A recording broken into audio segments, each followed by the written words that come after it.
చిత్రపటంలో చూపించిన ఏబీసీ పొందే అనుభవాలు రెండు రకాలు. ఒకటి, ప్రస్తుతం అంటే వర్తమానంలో జ్ఞానేంద్రియాల ద్వారా డీలోకి వస్తున్న బాహ్య ప్రపంచ సమాచారాన్ని అనుభవించడం. మరియు రెండవది, గతంలోనే 5 జ్ఞానేంద్రియాల ద్వారా వచ్చి చేరిన బాహ్య ప్రపంచ సమాచారమును మరియు ఏబీసీ వాటి మీద ఆధారపడి తీసుకున్న నిర్ణయాలు రెండూ పొందుపరిచిన డీని చదవడం వల్ల వచ్చే అనుభవం. గత ప్రపంచ సమాచార అనుభవాన్ని డీని చదవడం ద్వారా పొందితే, అంటే ద్వితీయ మనసు ద్వారా పొందితే దానిని అనుభూతి అంటారు. రెండిటి యొక్క తేడా ఏమిటి అంటే, బాహ్య ప్రపంచపు అనుభవం ప్రత్యక్షంగా పొందేది, కానీ మానసిక అనుభవం అంటే అనుభూతి.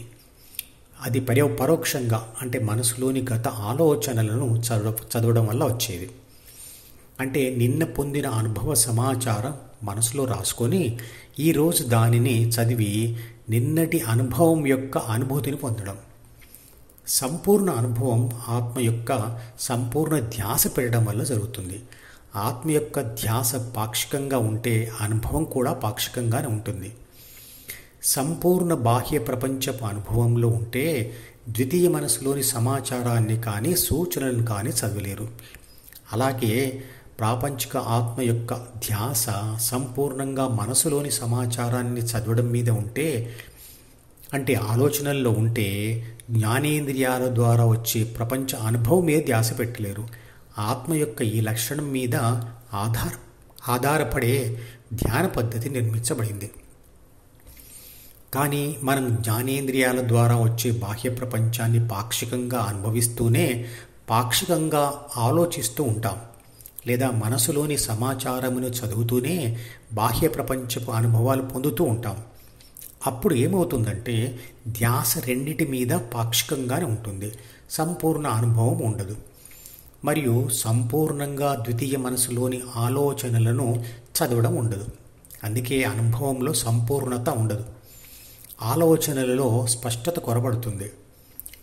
ఆలోచించడం మరియు అనుభవం పొందడంలో ధ్యాస పూర్ణత్వం ఉండాలంటే ఒకటి తర్వాత మరొకటి మాత్రమే చేయాలి, రెండూ ఒకేసారి జరగలేవు. భోజనం చేస్తూ ఆలోచించడం వల్ల ధ్యాస పాక్షికం కావడం వల్ల పూర్ణమైన అనుభవం రెండిటి మీద ఉండదు.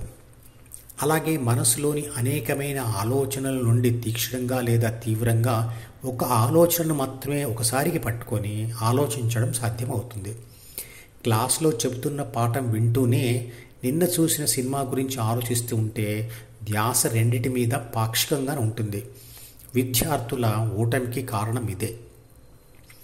అలాగే 5 జ్ఞానేంద్రియాల నుండి పొందే 5 అనుభవాలలో ఒకసారికి ఏదో ఒక సంపూర్ణ అనుభవం మాత్రమే పొందగలరు. ఆలోచన పూర్తి అయిన తర్వాత దాన్ని ఆచరణలో పెట్టినప్పుడే ఏదో ఒక అనుభవం దొరుకుతుంది. అలాగే ఆ అనుభవం పొందిన తర్వాతే దాని సమాచారం ప్రాపంచిక ఆత్మ చేత ద్వితీయ మనసులో రాయడం జరుగుతుంది. ఆ తర్వాతే దానిని చదవడం జరుగుతుంది. సంపూర్ణ అనుభవంలో మనిషి చుట్టూ ఉన్న పరిస్థితులను గమనించలేడు. డ్రైవింగ్ చేసేప్పుడు సంపూర్ణ ధ్యాస దాని మీద లేకుంటే ప్రమాదాలు జరిగే అవకాశం ఉంటుంది. అందుకే సెల్ ఫోన్లో మాట్లాడుతూ డ్రైవింగ్ చేయవద్దు అంటారు.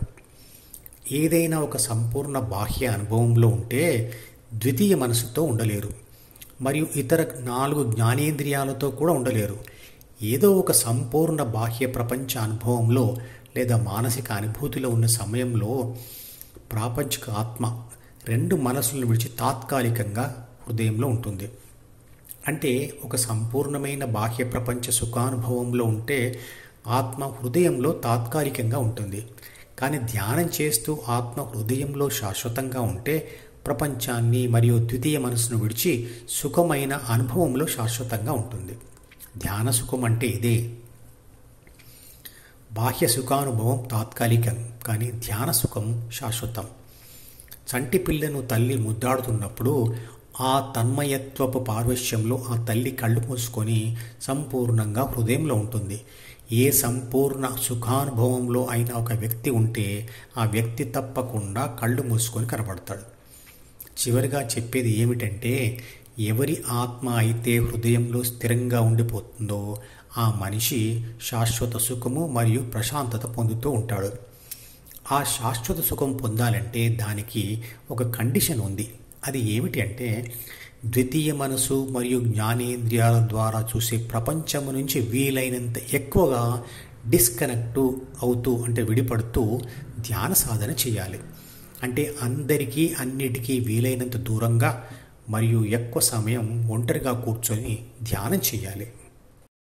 ఈ మధుపదం యూట్యూబ్ ఛానల్ వీడియోని సబ్స్క్రైబ్ చేసి గంట గుర్తును నొక్కి ఆల్ని సెలెక్ట్ చేసి ప్రతిరోజు యూట్యూబ్ ఓపెన్ చేసి అడుగున ఉన్న సబ్స్క్రిప్షన్ బటన్ నొక్కితే అన్ని లేటెస్ట్ వీడియోలు చూడవచ్చు.